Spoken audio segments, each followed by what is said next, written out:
Hello guys, and welcome to the next update for today. And in this update we're going to primarily be looking at the Eastern Pacific here, and most of all Invest 95E, which is this disturbance right here. This disturbance is number one. Showers and thunderstorms associated with a trough of low pressure a few hundred miles southwest of southwestern Mexico have become a little better organized since yesterday. Further development of this system is possible while the trough moves northwestward at about 15 miles per hour before reaching cooler waters on Tuesday. Formation chances through 48 hours low 30%. Formation chances through 5 days low 30%. Alright, here's disturbance number 2.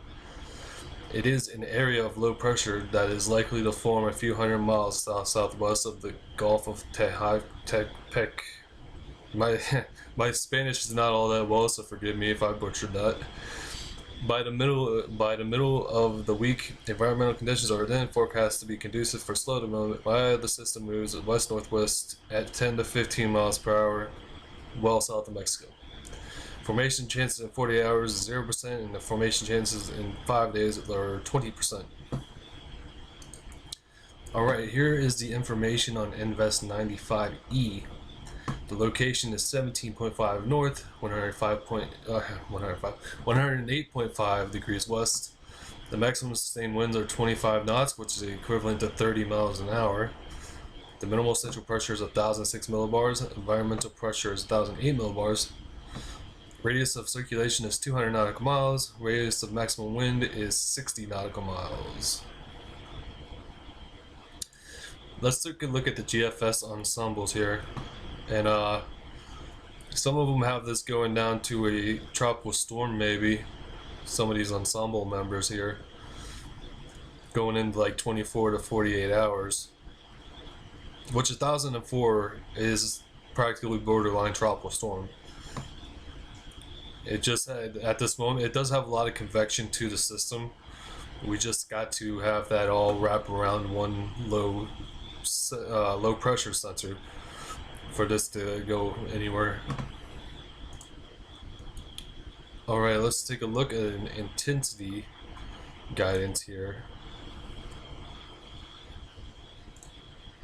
And as you can see, most of them keep it below a tropical storm status here. Some of them take it up to a tropical depression status, while others just say, no, this ain't gonna do anything besides weaken from here. It still has about 48 hours to get its act together before it gets into cooler waters of the Eastern Pacific. So within that time frame, we're just gonna have to wait and see. But once it hits the 48-hour mark, it has little to no chance of doing anything else after that. Alright, let's take a look at this right here. As you can see, there is some pretty good convection with this system here. As I said, all it really has to do is wrap around, the convection has to wrap around the low level center here all the way for it to really do anything with it. And from the looks of it, yeah, it looks pretty nice, but it's a little bit elongated as well. So we're just gonna have to wait and see in the next like 12 to 24 hours whether this gets its act together or not. Alright, we're gonna take a look at the GFS here. And this is our system right in here. We're gonna take a look at the conditions here. You gotta load up. The shear is pretty high though, about 26 knots, which is about 30 or something miles per hour. Let's see here.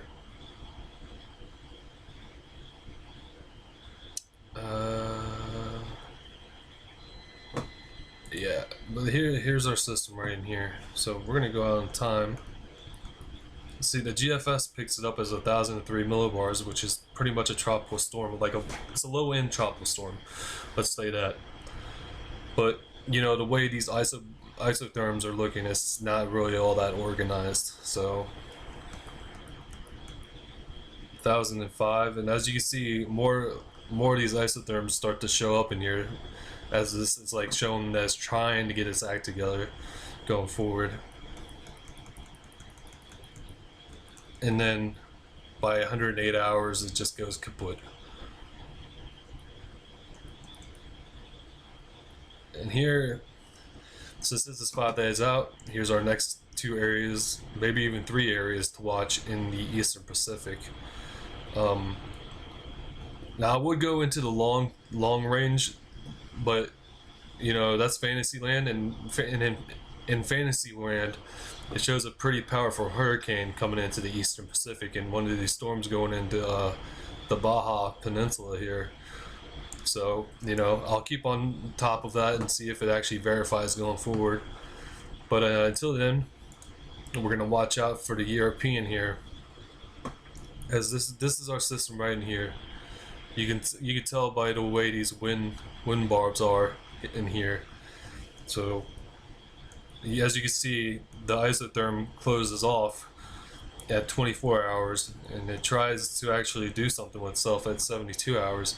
That's a pretty tight isotherm there. Let's be honest here. This might be making a run for a tropical storm, at least on the European.